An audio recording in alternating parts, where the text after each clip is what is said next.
Good evening. I hereby call this regular meeting of the Nacogdoches ISD Board of Trustees to order. Let a record show that a quorum is present and that notice of this meeting was posted in accordance with the Texas Open Meetings Act. Board member Leah Beth Apt is unable to attend tonight's meeting.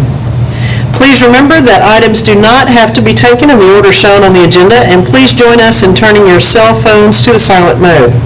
And thank you for joining us tonight. The first item on the agenda is to conduct an executive closed session to discuss the items posted on our agenda pursuant to the following provisions of the Texas Open Meetings Act and is allowed by Texas Government Code Sections 551.071, 551.072, 551.074, and 551.129. No voting will take place in the closed meeting. Any action the board wishes to take as a result of discussion in closed session will take place after the board reconvenes in open session. It is now 5:01 p.m.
Linebarger? We're good.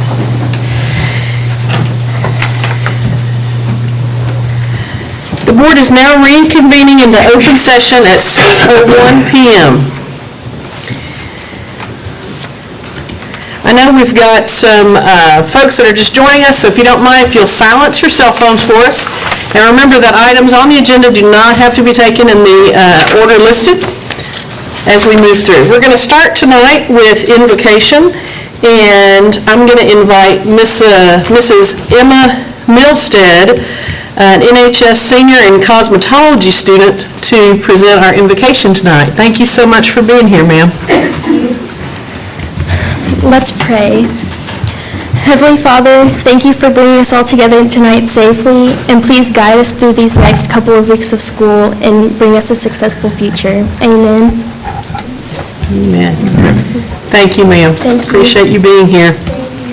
And if you will all join me as we please stand for the pledges to the flag. Dr. Groman, will you lead us? I pledge allegiance to the flag of the United States of America and to the republic for which it stands, one nation, under God, indivisible, with liberty and justice for all. I, the Texas flag, I pledge allegiance to thee, Texas, one state, under God, one and indivisible.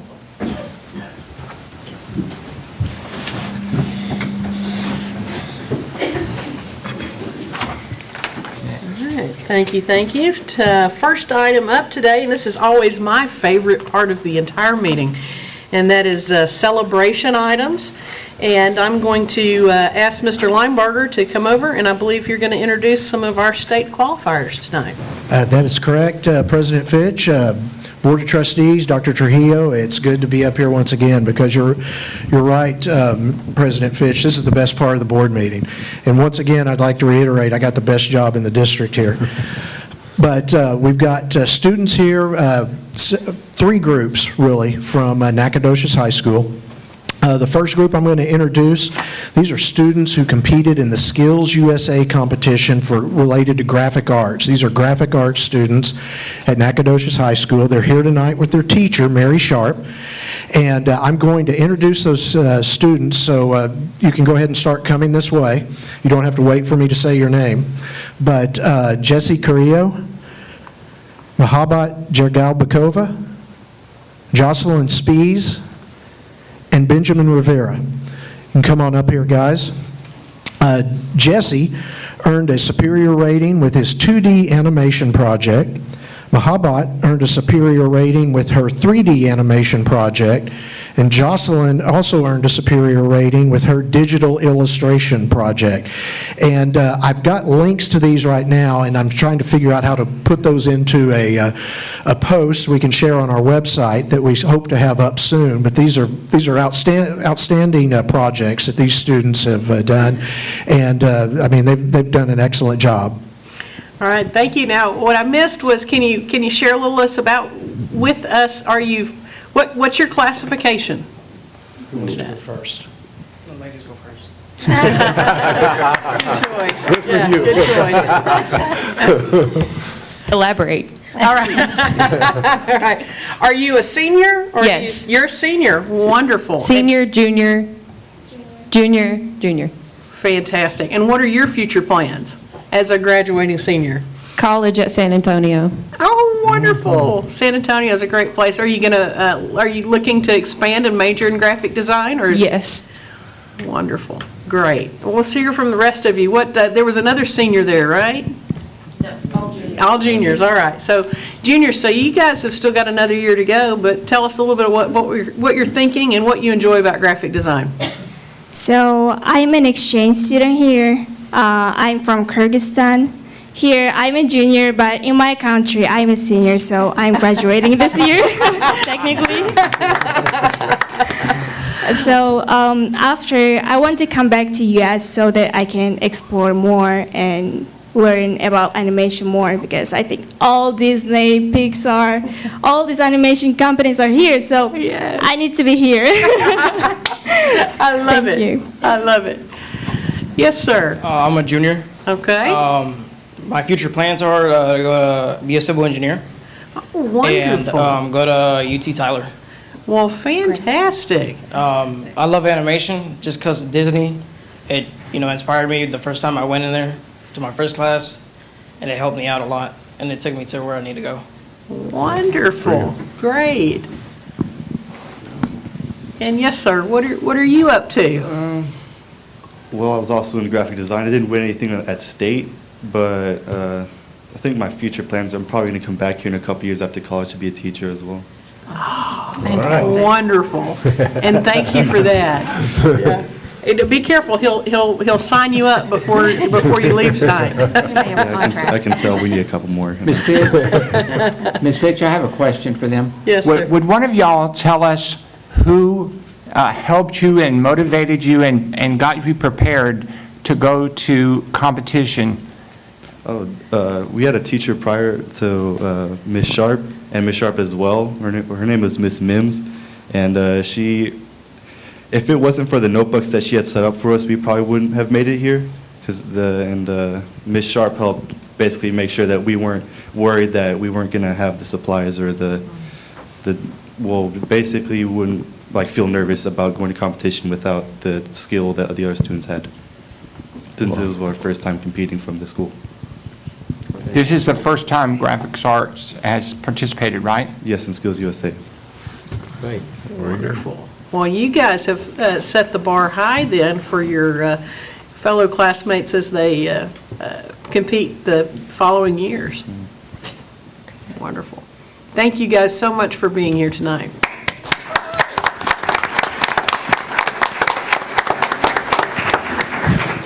Our next group of students also competed in Skills USA. They're part of our cosmetology program. And I probably need to say right here, Miss Holland, regrettably, was unable to attend tonight. I know, and I can't believe she's missing this, so it's a legitimate issue that's keeping her out. So thanks to Mr. Lusk here, our director of CTE, he's kind of helped me get everything organized on this.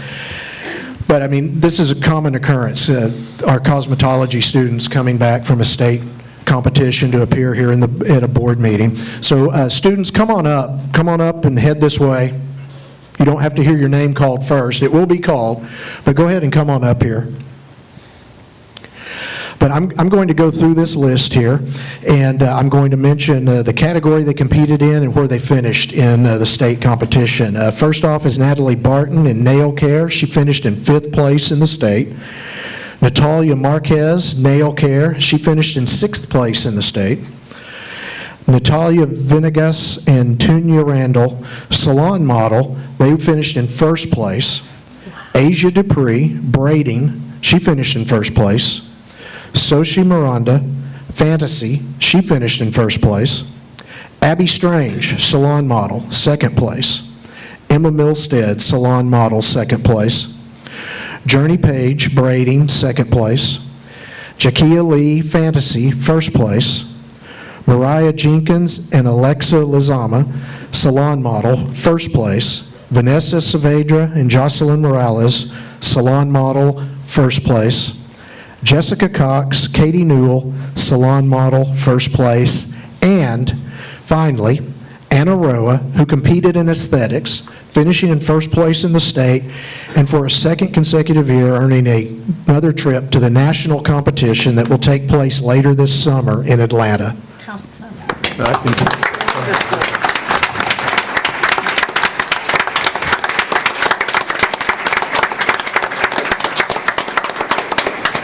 Well, of course, I'm going to mix it up a little bit. I do want to hear if you're like a junior, senior, where you're at in your program, but I'd also, if you wouldn't mind, sharing with us what you like about the cosmetology program.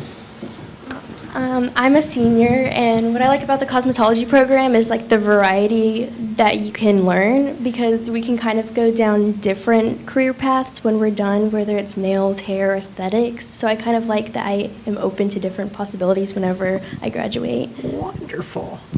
Yes, ma'am. I'm also a senior, and I'm kind of right along with Emma.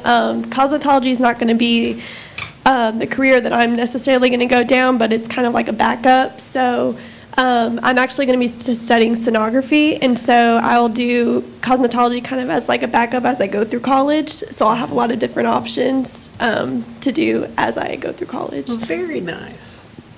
I'm also a senior, and something that I like in cosmetology is aesthetics, which is what I competed for state. And I plan to continue to take some courses so I can do better and I can open up a salon. Very nice. Very nice. I'm a junior, and what I like about cosmetology is that I'll be able to be a licensed nail tech. So when you graduate, will you graduate with that license in place? And you'll be ready to Yes. go from day one? That's Yes. wonderful, wonderful.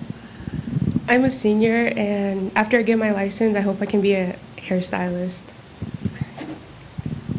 I'm a sophomore, and what I like about cosmetology is that you're able to go from a place like in school, and it opens up a whole new world for you. Varieties of things that I can do. Me and my brother make makeup palettes, and what I like about cosmetology is that it just helps me to make a name for us and help us build where we want to be at in life. Wonderful. Well, and being a sophomore, we're going to get to see you more in the future. We'll be excited to do Ms. that. Fitch, I'd like Ms. Anna Roa to tell us what it's like to be the first one to ever go to nationals from cosmetology. Would you tell us, Anna? Exciting.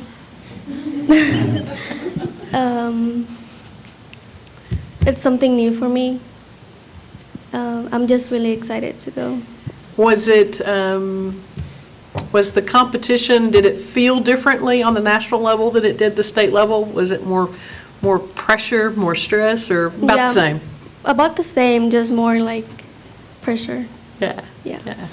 Are your parents here tonight? No, They're not here? they're not. Oh, okay. I would just like to congratulate you, and if you would tell your parents that thank you for their support, because obviously all of you have the support of your parents, but that's important because you guys are being successful, and hope to see you guys in the future and doing things that are important for you. Absolutely. And I'd like to thank all the models. Many of them won awards, but I know that you need a good model to do well yourself. So y'all chose wisely, and they did well too. Questions? Thank you, ladies, so much for being here tonight.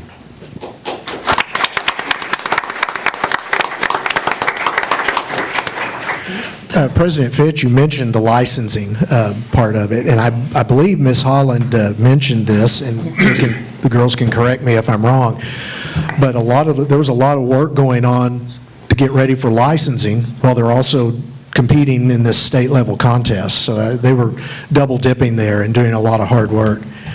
Our next group, these are Nacogdoches High School science students who qualified for the state science fair held last month. Students begin heading this way. Ari Valles, Harris Hashim, Aaron Acosta, and Adriana Lopez Aguirre all qualified for the state science fair that took, like I said, took place last month. Also, we have Jade De La Garza and Brisa Rocha who are here, and at the regional level competition, they won the overall award and advanced straight to the International Science Fair that will also be held later this year in Atlanta. So they've done excellent work there at the contest over in Kilgore, and they all did excellent work at the state level as well. Joining the students here tonight are their teacher, Jason Ray, and he's here somewhere. There he is. Also here, Linda Autry, the district's director of advanced academics. And joining them from SFA, Dr. Jana Redfield, Assistant Director of the STEM Center at SFA. Dr. Redfield, please wave. Thank you. And Ms. Autry wanted me to also mention Mr., I was about to call him Mr. Z, Charles Zamanek, that he did some work with helping these students out. as they worked on some of these projects and everything. So she wanted to make sure we mentioned that as well. But I'm going to hand the microphone off here if you're Yes, going to follow up absolutely. with the normal. You know me well, Mr. Limburger. Exactly. So what I am dying to hear about, if you'll introduce yourself, but then give us your classification as well of where you're at school, but then tell us just as, in a snippet, what is your project, what was your science project that you are moving forward in competition with? My name is Harris Hashim, and I'm planning on attending UT Dallas for healthcare studies. And my project was using machine learning to read chest x-rays. And in summary, I trained over 15,000 images through a computer. And after many trials, the computer learned how to read those chest x-rays and figure out exactly what was wrong with that x-ray. And then I downsized the program so it could fit on a smartphone and run offline. And that was my project. Wow. We have a radiologist, or retired radiologist on the board. Do you have anything to say about that? I'm out of a job now. Yes, sir. Hi, my name is Aria Vias, and I'm also a senior. I'm going to be attending the University of Texas at Austin for economics. And my project consisted of using a chemical known as TMPYP to filter out metallic cations such as lead, cadmium, and mercury out of water. Wow. So I exposed this chemical to these metals in water, and I used something called a spectrometer to see how much of the chemical was left in water, and we were able to conclude that this chemical is able to act as an alternative to common water filters. Wow. That's very impressive. And give me, so if you've got one of the projects that going to nationals or internationals, let me know as well. Were either one of yours? All right. My name is Aaron Acosta. I'm going to be attending the University of Austin at UT Austin, sorry. I'm going to be a biology major. My project was using potassium aluminum sulfate on algae to test if it was a viable algae control for algae. So what I did was that I grew a lot of algae, and I used different concentrations to see if it was a viable concentration to reduce algae levels, and it worked. You guys are blowing me away with these projects. Hello, my name is Adriana Lopez. I'm planning on attending SFA and studying microbiology. Excellent. My project was about figuring out what was the efficacy of different methods to sanitize an area, more specifically areas in a classroom setting. I used K12 E. coli to figure out if one spray or two sprays would be enough and how I would be able to wipe it down. And it concluded that all of the methods that I did worked, but now I'm trying to see if I can go deeper into my experiment. Fantastic. Hi, my name is Jay De La Garza, and I'm going to University of Texas at Dallas with mechanical engineering as my major. And our project was, my name is Brisa Rocha, and I'm also planning to attend SFA. My major is currently undecided, but I wanted to go into something into STEM as well. So our project is the effects of at-home soil treatments on plant growth, and the at-home soil treatments are used coffee grounds, pine wood shavings, and crushed eggshells, and mixing them into riverside soil, something that isn't usually used for agriculture, and just seeing which one grows more. We're the ones for international. Oh, wonderful. Well, so I'm curious, what did your project, so you're using riverside soil? Yes, ma'am. And what did you have the most luck with the augmentation of the soil? Used coffee grounds and crushed eggshells. Yeah, crushed Nice. eggshells helped more with weight, and used coffee grounds helped more with height. Wonderful. Wow. That is, congratulations. Thank you. Congratulations. I tell you what, listening to you guys, I have no doubt that you guys are, as a group, y'all are going to change the world, from how we read x-rays to taking soil that may be not viable and making it viable for agricultural purposes. Wow. couldn't be more proud of you guys and how you represent Nacogdoches. Thank you. Could y'all just tell the teacher that helped support you or helped you, just tell their name? And if it was more than one, tell all the teachers that helped you. I would say that Mr. Ray was the teacher that helped me the most for this STEM project. We all had our individual mentors, but I also believe that Mr. Ray was incredibly helpful in the whole process. He kept us on top of things, ensured that we were meeting all of our deadlines and everything. And I just want to say a big thank you to Mr. Ray. Yeah. Mr. Ray was pretty instrumental to my success. Basically, every day he'd be like, "How's your project going? Are you doing everything that you're supposed to be doing?" And yeah, all my success is from Mr. Ray. My success also came from Mr. Ray. He made sure to help me whenever I needed more supplies. With one time, my project did fail. My coli didn't grow, so he helped me get more. I would also say Mr. Ray, but also Ms. Autry, even though she's not a teacher, but she did help us with our materials and all that, so yeah. Well, Mr. Ray, he helped us obtain a greenhouse and all the supplies we needed, like the 41-gallon pots that was necessary in our experiment. Wow. Thank you. Congratulations to all these who've helped to make you successful. May you help others in the same way. Absolutely. And Mr. Ray, thank you, sir, No, come on forward so we can see you. You're having a significant mentorship and education and wonderful. Thank you for your service and what you do every single day. I can't ignore Ms. Autry and the wonderful things you've done with our advanced academic programs. Thank you.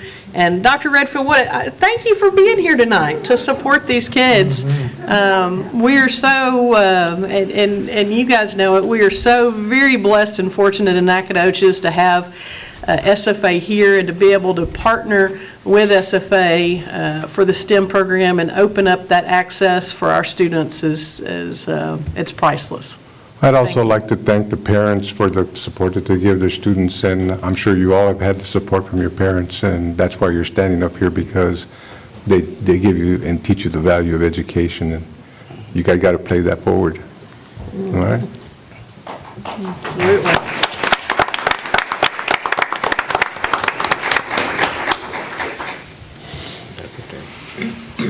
All right. Does that wrap us up, Mr. Linebarger? It does, President Fitch, and I think it's safe to say science fair projects have changed a bit in the last 30 years. Yes, it is. Yes, yes. Absolutely. All right, we're now going to turn to Dr. Trujillo for this month's good news. Just real quick, if I can have the students' attention that are still here. The young ladies, the students that are in here, just real quick, just to make sure you know this, you're going to be moving on to some amazing things, okay? You're going to give your heart away to somebody. One way or another, you're going to give your heart away. Don't let whoever takes your heart take what you are destined to become, okay? You go after what you want to be. Go to school, get that job. Don't give it up over somebody you fall in love with, okay? Go after it. Words of wisdom.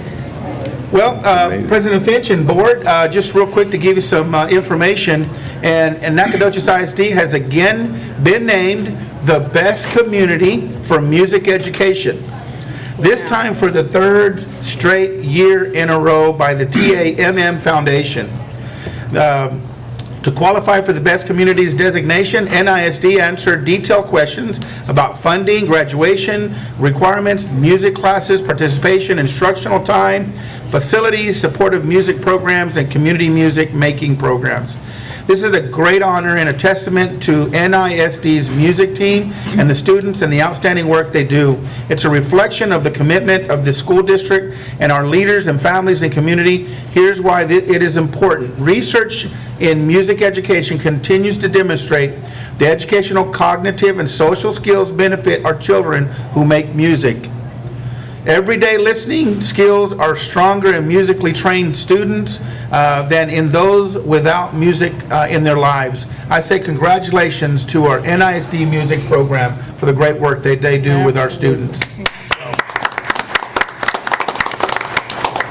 Also, a bit of good news here with this is job fair. The Career Summit was held Tuesday at Nacogdoches High School, provided a chance for soon-to-be graduates to practice interview skills ahead of commencement exercises next month. And some of those students likely walked away with a job offer. Recruiters representing 29 firms and colleges were on hand this week in the Student Career Summit and the Job Fair at Malcolm Rector Center for Advanced Career and Innovations at NHS. NISD's Career Technical Education Department, led by Director Jacob Lusk, organized the event with the Workforce Solution in Deep East Texas. Workforce Solution has been wonderful to work with. They'll be back here next month for our CTE signing day. And by the way, just so we're aware, the signing day is a time that we're able to recognize our not only athletes. This is when we bring back the CTE kids at the high school. They go on stage and they sign a commitment with one of the entities that they'll be working with as soon as they graduate. It's exciting to have. And that's going to be quite a compliment to our efforts to lead the way in East Texas with our CTE education.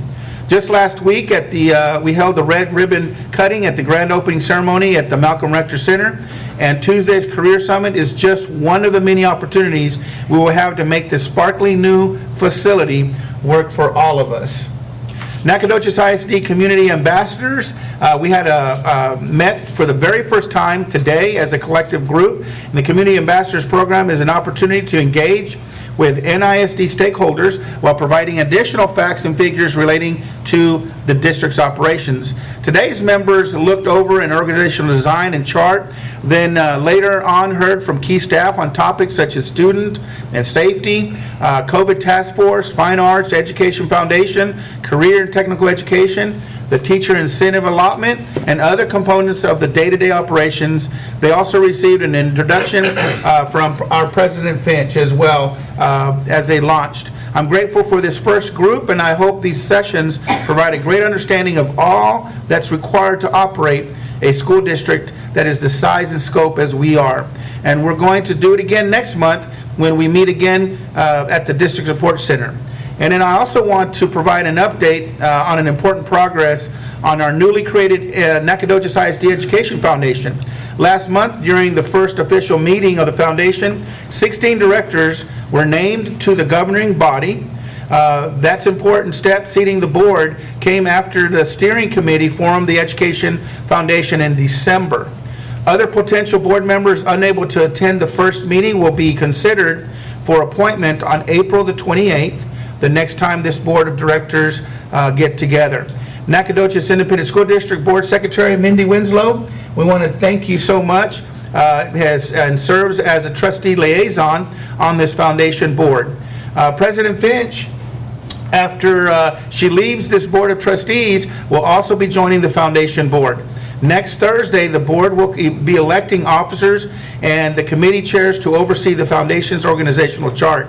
We're close to having all of our state and federal requirements in place to be fully fledged as a 501c3 corporation, able to accept tax-deductible donations. In fact, the state requirements have been met, pretty much done with it. We're now awaiting word from the IRS, so you know how that's going to be. So we'll see how long that takes. Well, if we owe money, they'll come right away. Yes. We are starting out with a magnificent board of directors, people that are passionate about our community and passionate about Nacogdoches ISD. I don't know if Erin is in the room. There she is. Erin Wyndham, the executive director of the foundation, is fully and wonderfully engaged with this group. She is so passionate about the work of the foundation and with the board we're putting together and putting in place. Our first year is going to be super, and I can't wait to see what all can be accomplished. I'm grateful to this board for agreeing to the formation of our education foundation. It shows considerable foresight when it comes to that group, and the impact will be in our classrooms. The impact will be our teachers in the classroom, and that's what we're excited about. So, President Finch, with that, I'll turn it right back to you. Thank you, sir. What a wonderful report. We're now going to move to board member recognition. Mr. Montoya. Yes, President Finch. Mr. Montoya, one second before Yes. we get started. I've got one little activity, want to make sure that we can get in if we Okay. can. Dr. Hill? May I ask Ms. McAdich to come to the podium, please?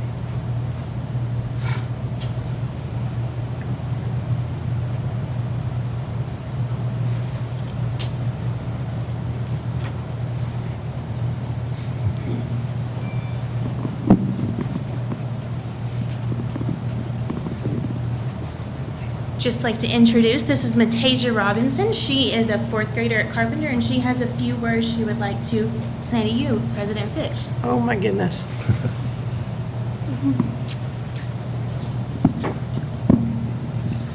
President Fitch, I just want to say thank you for your advocacy for Nacogdoches students and teachers. I am so excited about being a 5th grader in our new building. Thank you again for your support of Nacogdoches Independent School District. Thank you. President Thank you very Finch, much. Just so you're aware that this young lady here, as well as many students, when you came on this board, began their journey in Nacogdoches ISD. This young lady began as a pre-K student at Carpenter, and this next year will be enjoying her first year at Carpenter new campus. So we wanted to bring that to you this afternoon as well. So Thank you. Yes, Thank you. That's awesome. Oh, thank you. President Finch, I came on the board 5 years ago for a lot of different reasons, but I knew that the direction of NISD needed to change.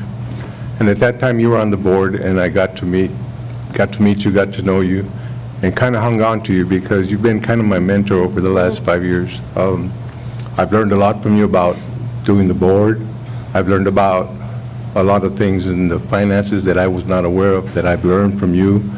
You've given me an excellent background of being a good board member and a board member that has a passion for our kids in this community and our staff and our teachers, our groundskeepers, everyone.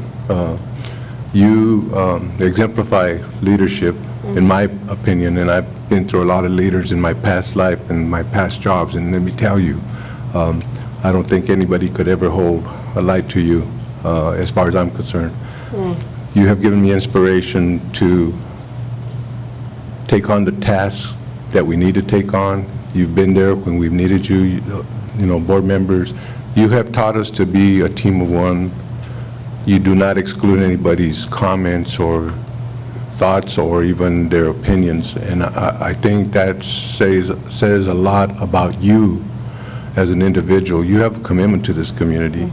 You know, I wasn't born and raised in NAC. I've only lived here 22 years, but you have a commitment to this community and to these students in this district that really exemplifies the kind of people we want to see on the board, because you're about kids, you're about all kids. And for that, I want to thank you and serving as my mentor. And I wish you didn't have to leave us. It's going to be a big loss. I think that all of us probably feel that same way, but I will especially feel the loss of not having you, because I could call you anytime I needed to bounce something off of you. Always. So with that, I'd like to thank you for your time with us. I wish you could stay. I wish you would stay, but, you know, I understand. You've got grandchildren, and I've got grandchildren, and I think about them all the time. And so I truly, I hope you enjoy. You're not going to be unbusy anyway. You'll still be busy with our district, so I don't think you're going to go too far from us. So at this point, I'd like to open it up to any of the other board members that would like to say anything. I have last. But I'm not last. I'm going to try. So like, we kind of raised our kids together. That's true. Like, they literally hopped over the chain link fence, with a little swimming pool ladder that we rigged up so they could play together. Knowing you through raising children and watching your passion, not just for our school district, but for our community, you inspired me to do something I never thought I could do. I I'm not a public speaker. I'm not somebody that steps up to the microphone. I have always been somebody that just wanted to support from the back, but you challenged me, and I was inspired by what you did and sacrificed. And so I want to thank you for that. I have learned so much about governance, about leadership, about how to mentor people, how to encourage. And I thank you for that. I thank you for the service to our community, because our schools, the kids are what's going to be our community. And if we don't take care of our kids, what happens to our community? And so I thank you for that passion, and I thank you for inspiring that in me, to feel that same desire to do what's best for our schools and our teachers. And I'm thankful that you were voluntold that the foundation thing would happen. So I appreciate that. I don't even think I have enough adequate words to describe what this experience has meant to me serving with you, and I appreciate you. Thank you. Thank you. Ms. Fitch, I'd like to say a lot of things, but we don't have time for that. But you've gone from a muddy start to things improving, to a pandemic, to a shining light, with a lot of new buildings and a lot of new things and a new superintendent. Your finger's been in many, many pots at the same time, and they all turned out well. So I think the biggest testimony we see is sitting back there. There are many, many children like that child. They're not all that small. Some of them are going to be graduating just in a few weeks. We're going to miss you at that graduation. But you've done your part. It's now up to us to do our part. You've been a great model.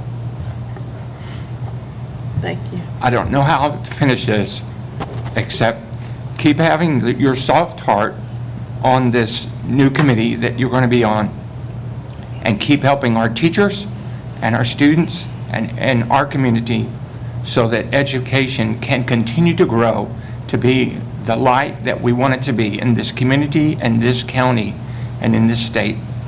Thank you. Thank you, sir. Thank you. Pam, in all the years that you and I have worked together, I think it's only one thing that I've ever asked you for that you didn't do, and that was to stay with us on this board. Right. None of us wanted to see you go. You made so many awesome contributions. I guess I'm the only one can say that you hung in there when the going got tough. As you did. We did what we had to do. Thank you, and I bid you Godspeed. Thank you, sir. Thank you. Ms. Fitch, I may have a little bit longer. I am pretty layman language. I'm not articulating as my colleagues do.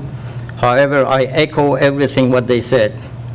Ms. Fitch, you may remember in year 2017, when I and two of my respected colleagues were running for school board, NISD was operating in a chaos situation. And I'm not hesitant to say, leadership was not adequately prepared. Team of 8 was not functioning as they should have. Our students were leaving our district. Our teachers had a mass exodus. Some of the highly qualified people that I used to call them human asset of NISD. Parents, teachers, community members, and even students come attend our meetings and express their frustration and anger, and rightly so. Trust and morale was at lowest ever. And on the top of that, TAA we were on their radar. I call that the period of disarray. It was my first board meeting in attendance when I will become a board member. And normally when I go home after every board meeting, I write a memo for myself, what happened, reflection. On that first meeting, I was fairly I guess even though I think I know everything, I was not knowledgeable. I sat down and paid attention to see how everything works, who is doing what the responsibilities are. As I went home, I wrote a comment. I said, I realized that Ms. Fitch is very intelligent, is a true professional, and has great sense of leadership. And at that time, in my bottom of my memo, I wrote, he is E.F. Hutton to me. Some of you may not know who E.F. Hutton is. E.F. Hutton was a, I guess, investment firm, a bank, an insurance company, very reputable, and they had a I guess what you say, comment, or during their advertisement, their logo was, when E.F. Hutton speaks, people listen. And you have been my E.F. Hutton since. Oh, wow. Ms. Fitch, during your years of presidency, we were very fortunate to cross paths with Mr. Alton Fraley. With your leadership and his expertise and the board's support, we made the impossible possible by passing the bond. At that time, I told myself, good, we're not curing stomach cancer with Pepto-Bismol anymore. As the presidents of the board, you helped and were spearheaded to make a research and find us a true leader. Fortunately, we crossed paths with our superintendent, Dr. Trujillo. He is a strong, visionary, committed, and trusted leader. He not only took care of our education programs, he also managed the COVID-19 exceptionally well. Credit to you and those people who searched and did not take a chance when we knew what we're going to get. Teachers are, and students are, parents are very happy where they are. Our teachers feel like, and all NISD employees under your leadership and our superintendent feel they are very valued. Trust is regained. Ms. Fitch, on behalf of myself, students, teachers, and all NISD employees, and the community and the parents, I want to thank you for your hard work, leadership, and your sacrifices. At the same time, I know it's very difficult to fill up your shoes. However, we all have learned a lot from you, and I trust all my colleagues. At the same time, I want to congratulate you for becoming a grandma and wish you good health and much happiness and joy.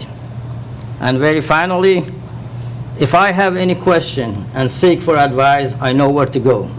Always. So please don't change your phone number. Thank you for that. Dr. Trujillo, would you like to say something? Absolutely, President Finch and board.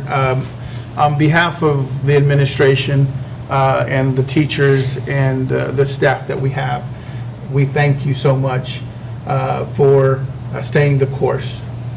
To the community that's out there, that comes up and shows up and votes, we would have never had that opportunity to meet this great lady and her leadership if the confidence of the community did not see that she could be a voice to Nacogdoches, just like everyone that's out here. And she leaves us in good hands and hopes and prays. She's a very godly woman, that we continue to stay the course and do the amazing things that we are destined to do as a great city of Nacogdoches. And so my appreciation, although I've gotten to know President Finch really well, is to the community. You saw what many people may not have seen, and you saw in her that voice, that compassionate leader, that one that's going to stay the course and do the work when it needs to be done, and you put her up here with this board to make the tough decisions. And collectively, this it's like Batman without Robin, or Robin without Batman. You can't have it one without the other, and this board has done a tremendous job.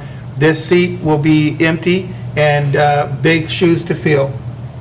So I ask the community, do it again. Go out there, look at what we have and find out who is there that can represent us, represent the Nacogdoches Independent School District. You did a tremendous job in getting Ms. Finch with us here.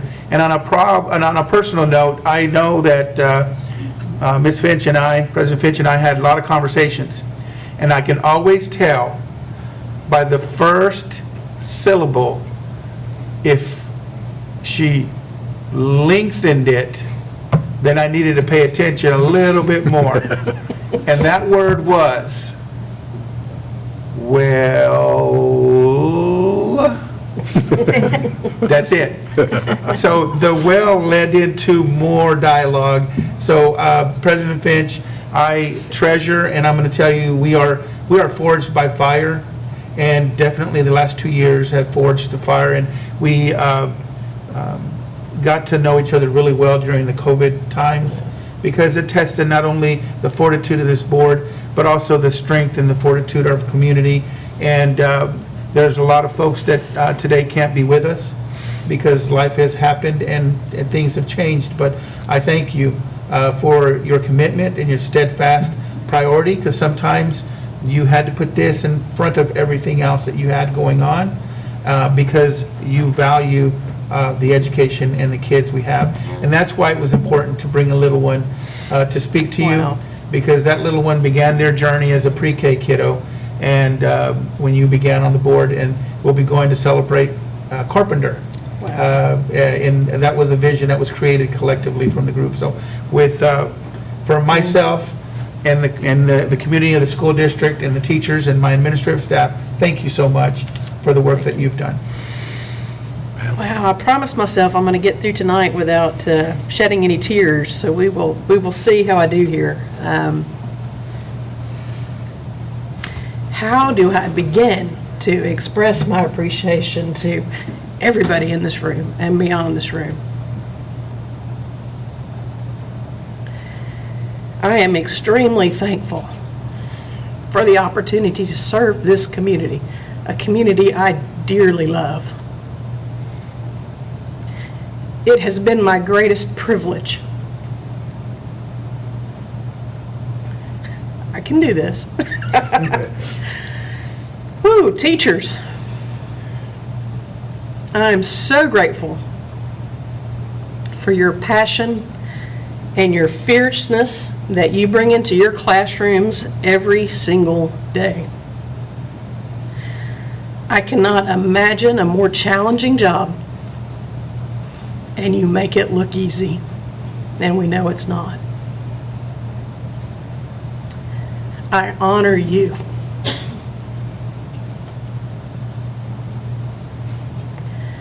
Students and parents, thank you for sticking with us as we navigated the challenges of COVID and adapted to new learning strategies. As a community, it is more important than ever that we work together to create a truly superior learning environment for our children. You are the heart of Nacogdoches ISD. To my teammates here on the board, you humble me with your words tonight. The collaboration that we have enjoyed can be seen throughout our community. It can be seen in new buildings like Carpenter Elementary, but it can also be seen in the improved student performance and outcomes. While there is still hard work to be done, now is the time for a new chapter and new leadership, and I'm just extremely thankful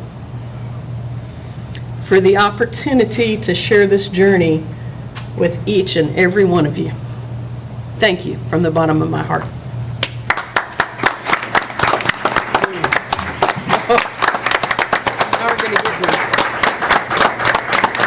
Pam, we have one thing for you here, and I want to read it before I give it to you. It says, Pam Finch in recognition of your exceptional leadership, vision, and dedication to the staff and students of Nacogdoches ISD, Nacogdoches Independent School District, Board of Trustees.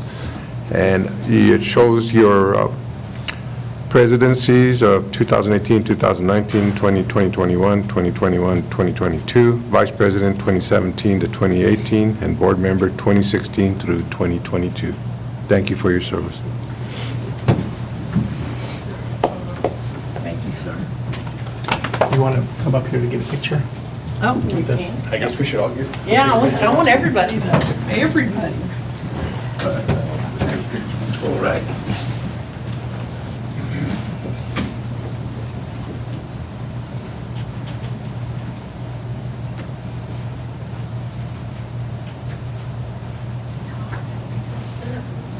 Yeah.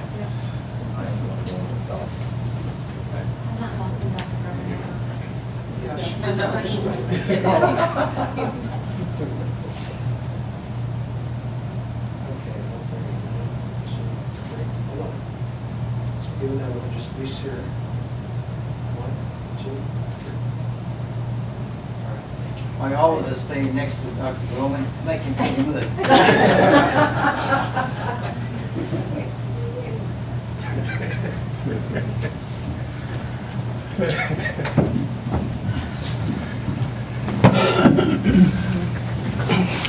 Bigger man than I.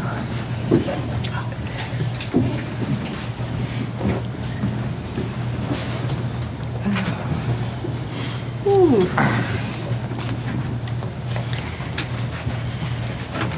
right. All right. That's going to take us to the next item on our agenda, which is public comment. Those wishing to address the board during public comment have emailed a request to the district before 4 p.m. today. This revised procedure was included and made part of the meeting notice. If you would like to speak at a future board meeting, please make note of the instructions in the meeting notice as to how to register to speak.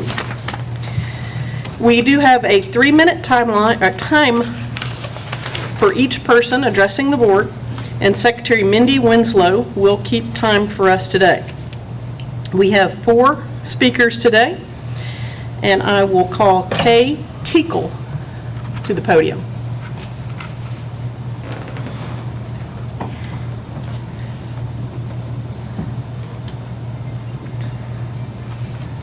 Well, my heart is warm.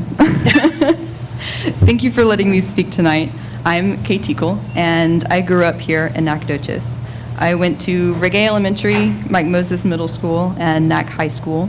And I want to say I was here during the chaos of 2017, and I spoke from this podium. And I've seen all of the progress that has been made since then, and I want to say thank you. Since then, I have graduated with a degree in English and snagged a job as an editor for a company in Austin.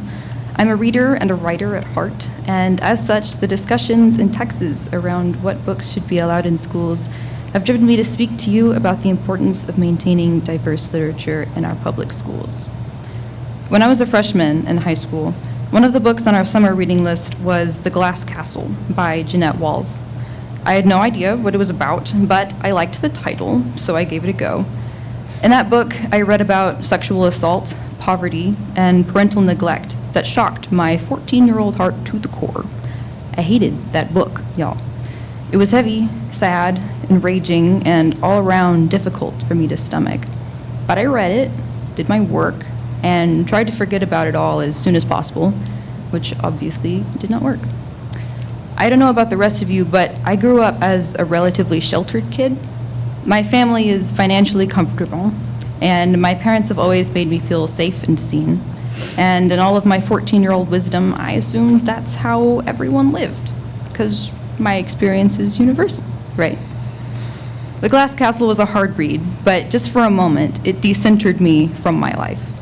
It turned my understanding of what it can mean to be a child growing up in the United States on its head, and confronted me with the truth that other people's experiences are different from mine. It was unpleasant, but it was important. It's my understanding that much of the debate surrounding banned books in our school libraries is fueled by a desire to protect kids.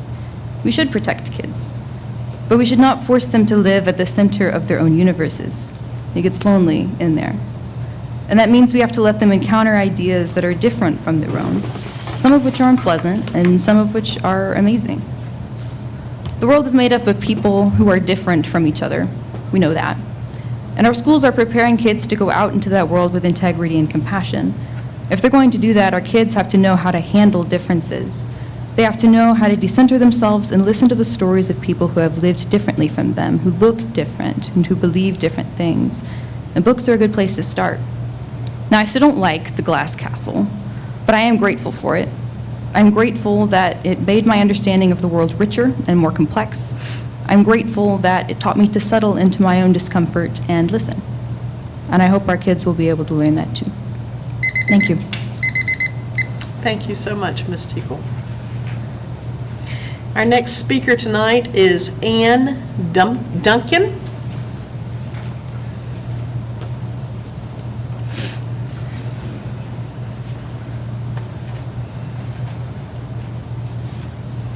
I've read that book too, and it is disturbing, but very impressive. Thank you for allowing me to speak. My name is Ann Duncan. I retired at the end of 2020 after 30 years of teaching English at SFA. For many years, I taught children's literature and freshman comp and other classes. My 4 children graduated from Nacogdoches High School with no overlapping years, and now I'm back there with a grandson. I'm here to champion the importance of libraries and reading and the freedom to read in our very diverse community. I realize that the national efforts to censor what children read is not an effort to keep them from reading. It is, however, an attempt to keep children from freely choosing books on controversial topics. While I defend the right of parents to decide what is appropriate for their own children, I do not think that a group or a person can or should decide that a material is not appropriate for any child. My position is that reading at any age is one of the best ways to learn about any topic. The topics of sexuality and racism are difficult and complicated. Having books on these topics, fiction and nonfiction, gives students sources of information and stories to ponder. They do not have to rely on one writer or one book or one point of view. Libraries have many books and stories that students can read and perhaps discuss with friends or not. Our students have the guidance of educators, including librarians. Students can ask questions, clarify misunderstandings, and share their ideas with other students. We should encourage these discussions. Now, TEA is suggesting that librarians should be restricted in several ways in selecting materials for their libraries. The suggestions are fraught with problems that would make the librarian's job almost impossible. One is that the librarian must read every book before it's purchased for being put in the library. How can librarians read books they haven't purchased?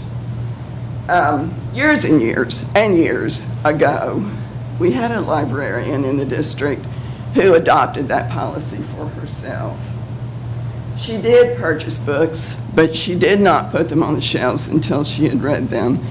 When she retired and a new librarian came to the school, boxes of new books were found stored in cabinets all over the library that had not been processed or given to the Mrs. children. Duncan, your time is up, I'm afraid. Thank you so much for being here with us tonight. Tracy Lassiter.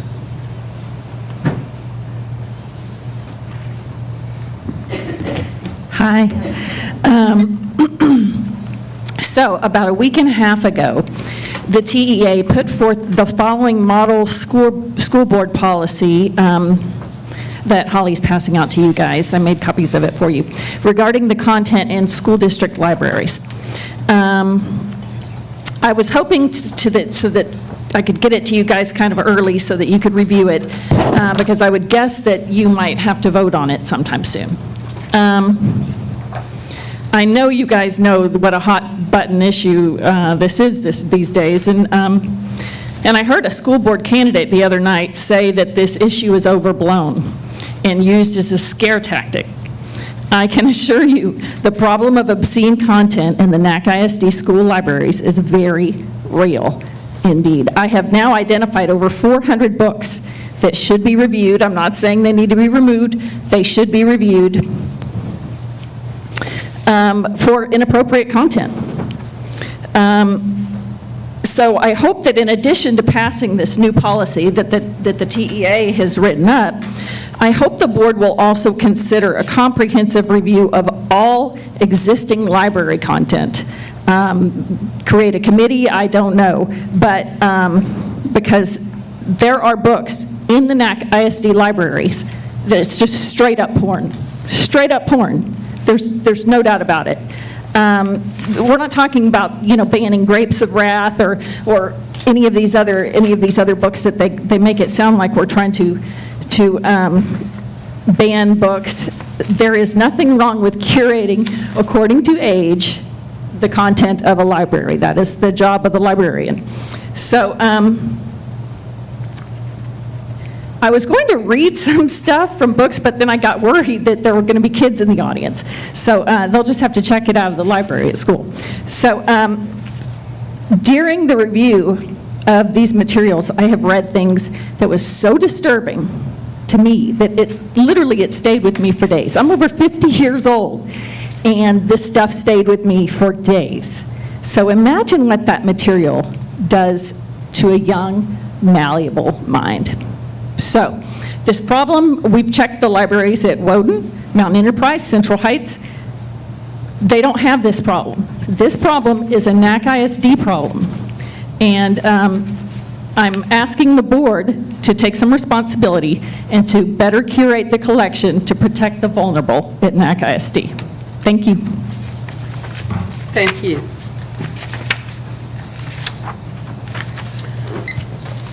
All right, and our final speaker tonight is Wanda Kniff. Did I get it right? Very good. Oh, yay. I've got to let the timer run down. Hang on just a second. All right, give us just 1 minute. She's got to reset the timer. Okay. I have to reset the microphone. All right. When you're ready, ma'am. Good evening. I am Wanda Kniff, a mother and grandmother, and a retired librarian. I served for 30 years in Nacogdoches libraries, including SFA, the Public Library, TJR Middle School, and Christ Episcopal School. I'm now a clergy person at Christ Episcopal Church. And I really thank you for the opportunity to talk to the board and to the administrators here, also to teachers and parents who are here. I rise to speak against the recently proposed TEA addition to board policies that would affect the selection, acquisition, and removal of library materials. I stand firmly in favor of the First Amendment to the Constitution that guarantees freedom of speech.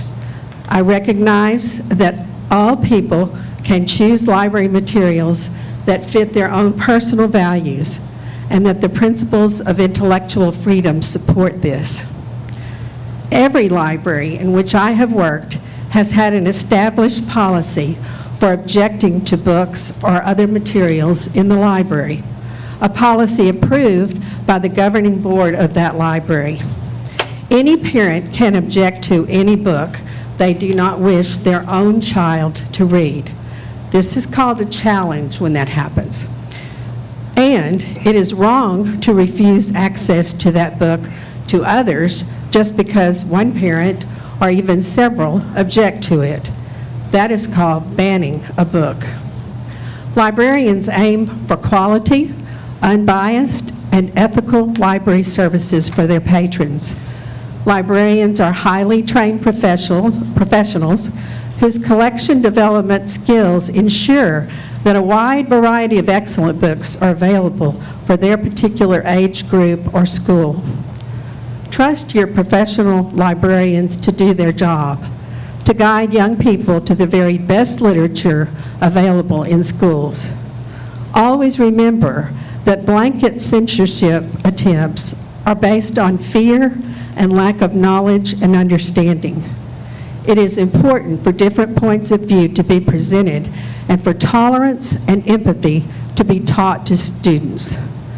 Parents can certainly feel responsible for their own children, and what they read can be based on that parent's own religious and moral values and political points of view, and they can guide their children to other materials if they wish to do so. And finally, never forget, because I know you all know kids, banning a book is the surest way to be sure that a kid will want to read it. Thank you. Thank you, ma'am. Right. Ladies and gentlemen, that will bring us to our consent agenda. Unless removed, all items on the consent agenda will be acted on with one motion. If there's a board member who wishes to discuss an item on consent agenda separately, please indicate the agenda letter and it will be set aside for further discussion and a separate vote. Hearing none, I will open the floor for a motion. Madam President, I move the board approve the consent agenda. Thank you, Mr. Nerman. Do we have a second? I'll second the motion. Thank you, Reverend Irvin. Any discussion? All those in favor, please indicate by saying aye. Aye. Any opposed? Motion carries unanimously. That will take us to item 7, which is our reports. The first item, very excited about this one. It is a bond construction update. Mr. Martin.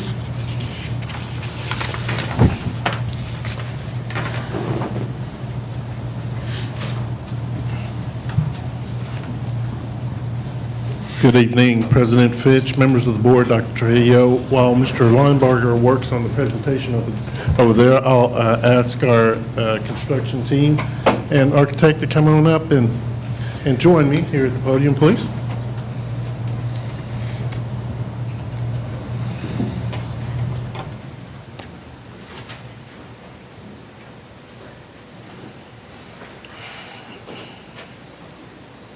Thank you. We have a short PowerPoint presentation to present to the board this evening. Here it comes.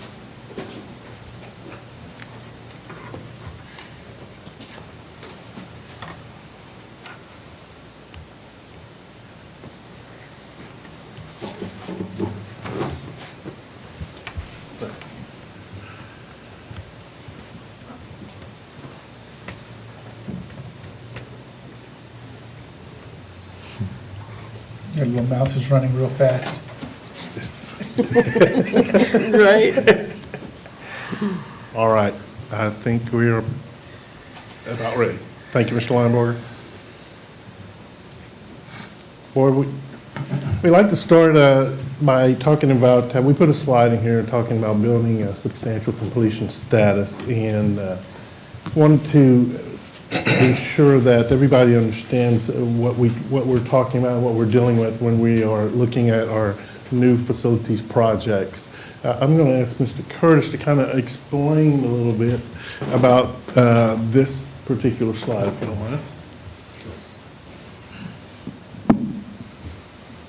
President Fitch and fellow board members, Dr. Trujillo. So what we're presenting tonight is a status update on the 3 big projects of the bond, Carpenter, McMichael, and Malcolm Rector. All 3 projects as of April 8th are substantially complete, which means that they have received their certificate of occupancy from the city of Nacogdoches, as well as met most items of the contract and drawings and specifications presented. And with the exception of some punch list items that are typical to a project, all 3 buildings are ready for move-in by the school district. Inland Carpenter was substantially complete on April 5th. McMichael's addition on April 8th. And there's a note there that says temporary certificate of occupancy. And what that means is that the city will not give up the full certificate of occupancy until all work is done. And the only work remaining there is the HVAC units over the gym and kitchen area. But all other aspects of the addition, mainly, have been met, and the city has issued a temporary C of O for occupancy by the school district. And so that temporary certificate of occupancy, how long is that good for? Is there a time limit on it? It is good as long as the permit is active.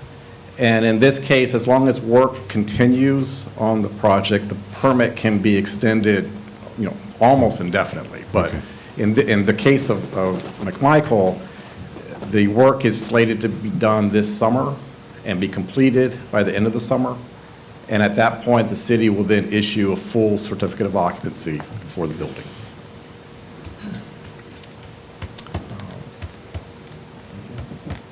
If there's any questions about the status, we'd be free to, we're happy to answer that for you.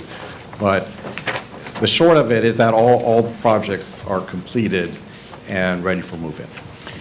I noticed when we did the CTE ribbon cutting on the new building, was that last week before? My days run together. I had a chance to walk through the shops. Are they currently being used? Are students, is that space back open to students and being utilized? Yes, the shops are open for use. There are still some punch list items and a few pieces of equipment that have been late in coming and should be in progress of being installed as they are received. So there are a few, kind of these punch list items.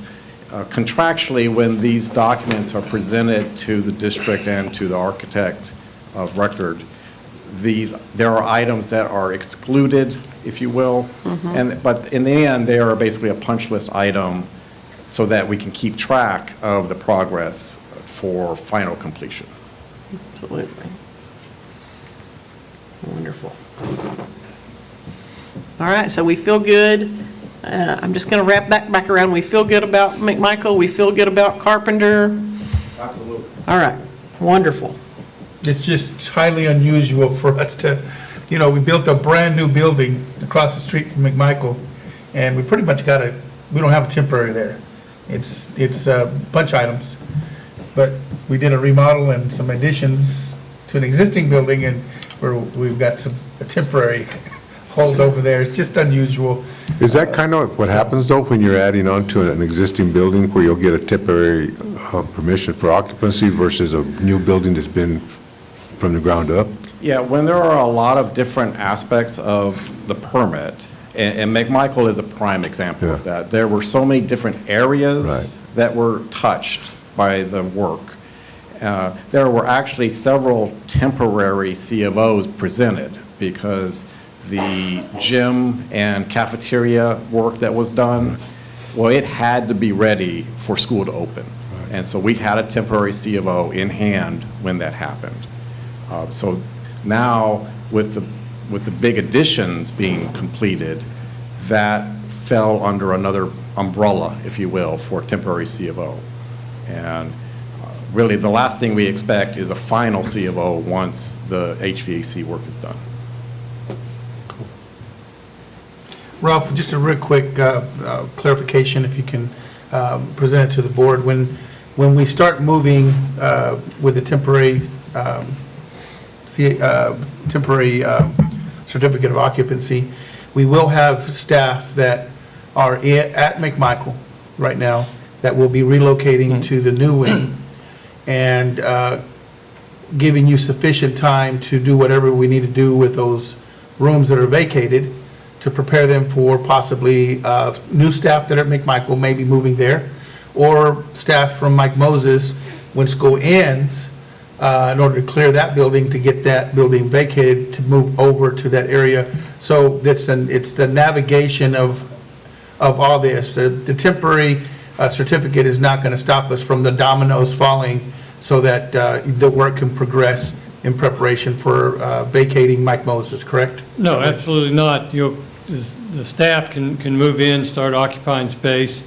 It will affect the contractor. When we put our staff and people in there, the contractor then has to work after hours and weekends. So there'll be that adjustment, but staff will start to move in, materials will start to be moved. We look forward to that, in fact, because it's a little daunting to think about trying to move everything at one time. If we can get moving in pieces, that'd be much better. Absolutely. Thank you, Ralph. And to the board, just to make sure that we're continuing to monitor this, and it's relative to these, is just because we can move, we're not going to do that, even though it's in the building, because there are some other items that we've got to make sure and ensure that the glitches that are adjusted, and deals with our phone service, deals with making sure that when we plug in a phone, that whoever's in that new area has the ability to call the office or make phone calls from the room. So that's outside of the construction. That has nothing to do with that. The wiring is there. This is the technology on our side of it. And that's a navigation we're going through right now, and that deals with the telecommunications aspect of it. So, Michael, can you speak to that a little bit, or we can have Kirsten speak to it? I will start speaking to it if Kirsten will make our way toward the podium, please. Yes, we do.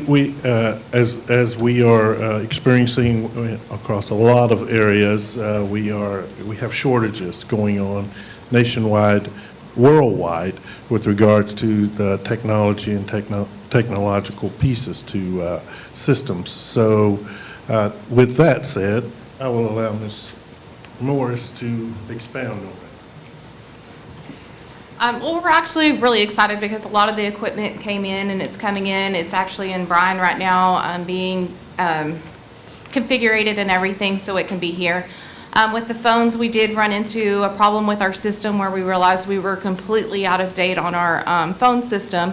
We ordered the phones, the licenses that we needed weren't the correct licenses for our new system, so found some money at the end of the year budget, so we're getting that going so we can get those phones up in place and ready. So we're really excited that, we've got the time now to make sure that everything's done and everything's done correctly instead of thrown together really quickly. Okay, thank you so much. Just making sure we're fully transparent in the dominoes that are occurring in order to get the process going, so that if we hit a hiccup, it's not construction. We have that completed, they're ready for us to move on. We've got other things that we need to look at, and one thing that we're negotiating with the telecommunications is they want to do the big sell. Well, we just want to end school. And let's talk about what we need to do for the future to update, because that is going to be a conversation we may need to have. We have not updated our telecommunication system, so when you do call a number, it may not have the correct voicemail, because the system, we no longer have that relationship with that entity, and they no longer possibly even exist. So as we get into the new year, then that's something that we'll have to evaluate, but it's not just a McMichael. That would be a district system-wide issue. But I wanted to make sure we're not going to move in just because they say go until our teachers have an ability in the classroom to communicate outside of that classroom using the network lines that we have. And that's, so this is multifaceted as we're looking at this. So just so if you're wondering, we can move in, why aren't we moving in? We've got things that we've got in place. That's why I wanted also Ralph to explain to us that there's a sequence, and that sequence of dominoes is going to help Mike Moses vacate so that he can put a big smile on his face and tell the guys to go at Mike Moses, because he can't go when teachers are in the building. So thank you, Ms. Martin.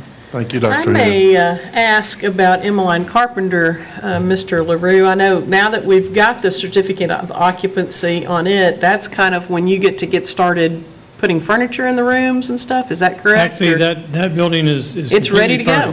Every room is finished.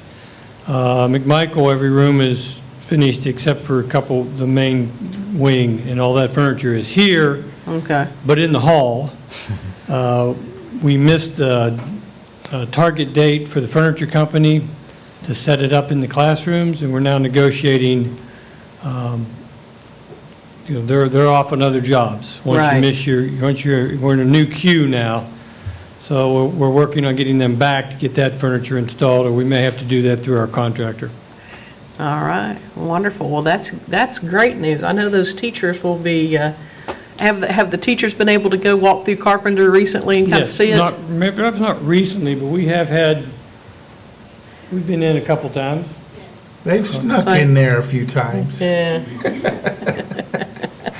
And Cindy, she does a great job of catching them.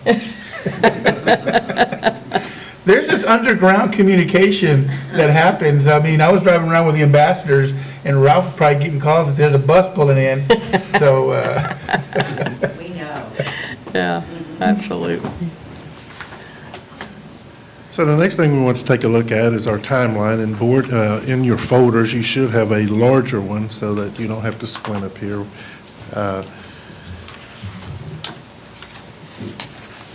And I'll give you a moment just to take a look at that, and if you have any questions about any of the timelines where we are, we'd be happy to answer any questions. Mr. Leroux, any concerns as you head into a very chaotic summer? Yeah. Do I need to rephrase that? Any concerns that we need to be aware of No, as I you don't- head I don't into a very believe so. chaotic summer? Mike Moses is a lot of work for a summer schedule. It's tight, so we're a little nervous about that. We have had some supply chain issues that we hope are not going to hit us again this coming summer. But we were scheduled this summer to do the high school chiller, and that project has been put on hold to the following summer because we couldn't get the wow. materials. So that, and now we're back in, that contractor had pulled his time out for this summer to do that job, and now that job is the following summer. There's a lot of that going on. We did bid a project recently for the McMichael restroom complex at the stadium. 0 people picked up prints, 0 people bid. So that's an indication of how much work is in the region right now. On the chiller, since it's a supply chain issue, does our quote, I know the bid, does it hold, or are we going to have to rebid that? We're hoping it holds. Okay. The chiller number is going to hold, and we're going to take delivery as soon as we can get it. I think we may have to renegotiate for the install, given the competitive nature of labor right now, Yeah. particularly the trades. Makes sense. Do you think the price for that install will increase Yeah, I do, yes. substantially, or? Not substantially, but I would look for a percentage or so to increase. We're negotiating that. It also involved a complete new control system, computer control system. So that project's been put on hold till the next summer. All of that is high labor. So I don't think it's going to be a substantially crazy hit, but One of those things we're dealing with right now. yeah, it is. Mr. Leroux, do we have all of our HVAC units here now, or are some still coming? We have them all here from McMichael, 9th grade, which is the 9th grade center scheduled for this summer. Every unit to be replaced. It's on track. Manufacturer says it's on track. But none of those units have arrived. We do expect to start taking delivery soon on some of them. Thank you. Any additional questions? Michael's going to open on time.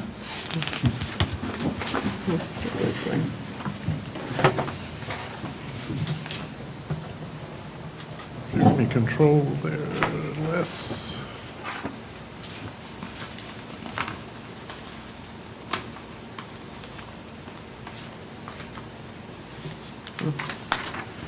So we thought we'd take a look back in time just a little bit. This was February 20th, 2020. We were still digging dirt out there. We actually broke ground for this site, Emmeline Carpenter, on September the 27th of 2019. And this photo to your right was taken February the 11th of 2022. A huge difference, and that is actual photo. That is not the the drawing or rendering. When I first saw it, I thought, oh, no, we didn't want to put the rendering in there. We wanted the photo. That's the photo. It looks just like the rendering. It looks like it was supposed to look. The Malcolm Rector Center for Advanced Careers and Innovation, you all were able to visit it last week and cut a ribbon. It is a wonderful facility. It looks great. Again, that was a shot over to your right from July 20th of 2020, and your ribbon cutting last week, August the 12th of 2022.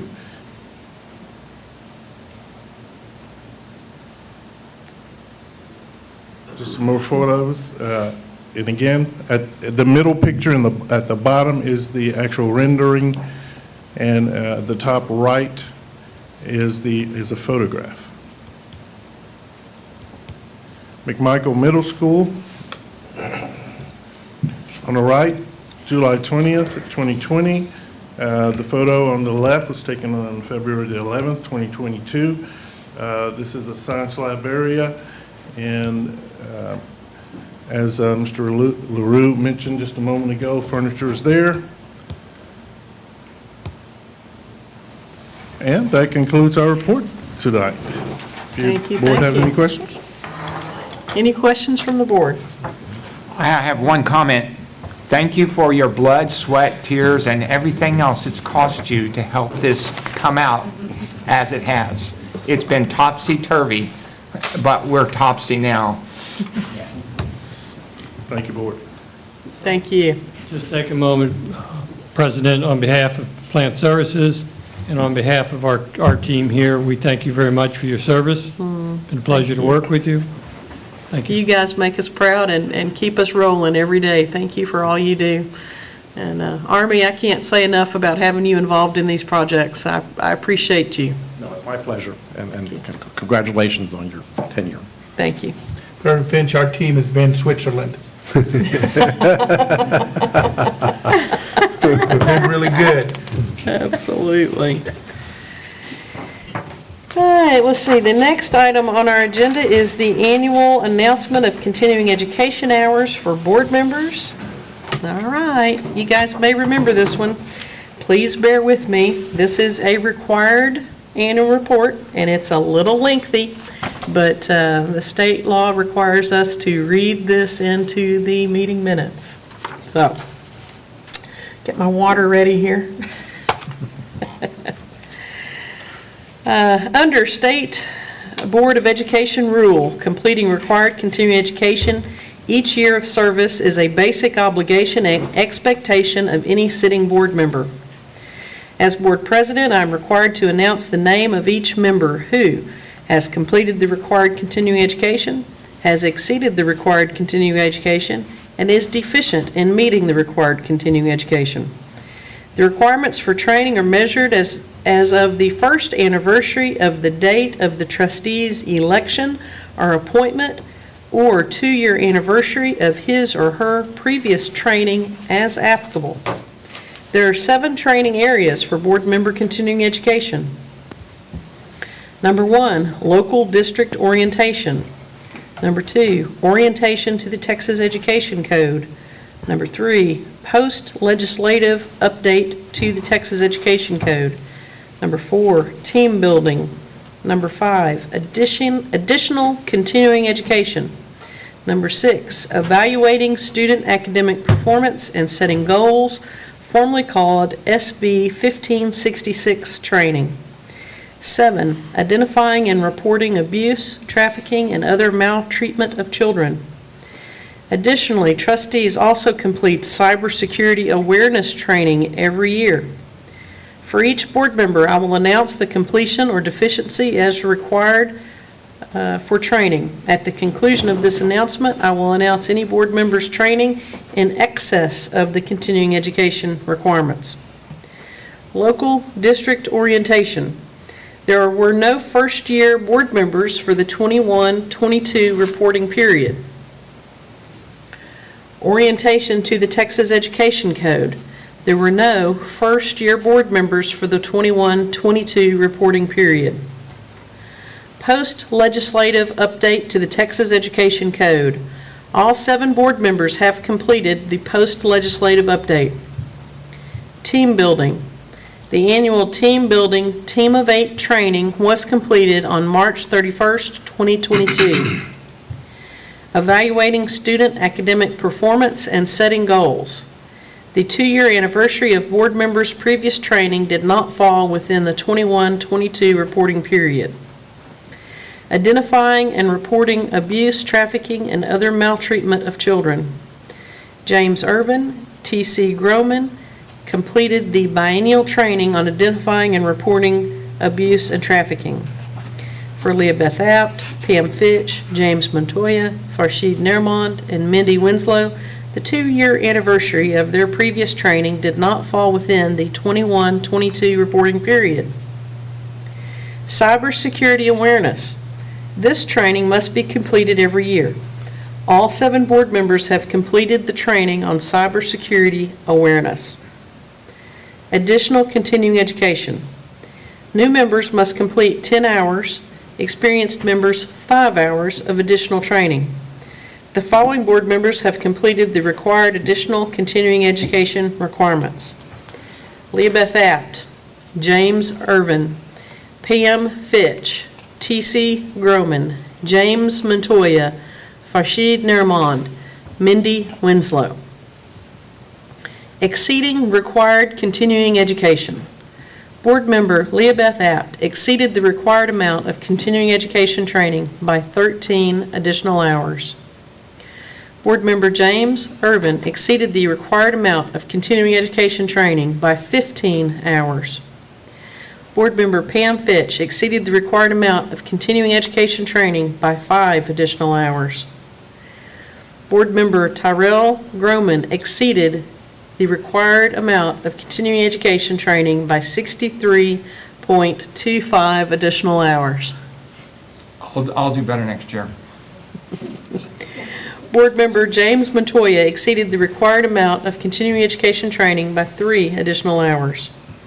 Board member Farshid Nermond exceeded the required amount of continuing education by 11 additional hours. Board member Mindy Winslow exceeded the required amount of continuing education training by 7 additional hours. This concludes the report. All right. There is no need to have an additional executive session tonight, so I'm going to go straight to item A1, Superintendent Evaluation. Can I get a motion to approve the superintendent's evaluation? Madam President, I move to approve the scores provided for the superintendent as contained on his evaluation instrument and as discussed with Dr. Trujillo in closed meeting. I'll second the motion. All right, we have a motion by Mr. Montoya, a second by Reverend Irvin. Any discussion? All those in favor, please indicate by saying aye. Aye. Any opposed? Motion carries unanimously. The next item is the superintendent contract renewal extension. Do I have a motion regarding the superintendent's contract? Yes, ma'am. Madam President, I move that the board extend the contract of the superintendent of schools for an additional year under the terms discussed in closed meeting and authorize the president to execute the contract on behalf of the board. Thank you, Mr. Nermond. Do we have a second? I second.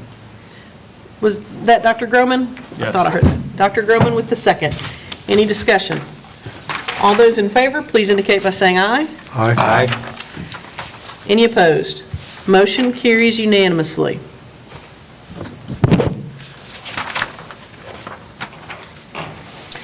All right, I believe that takes us, missing a page, but I believe that takes us to our last item on the agenda. I move that we adjourn.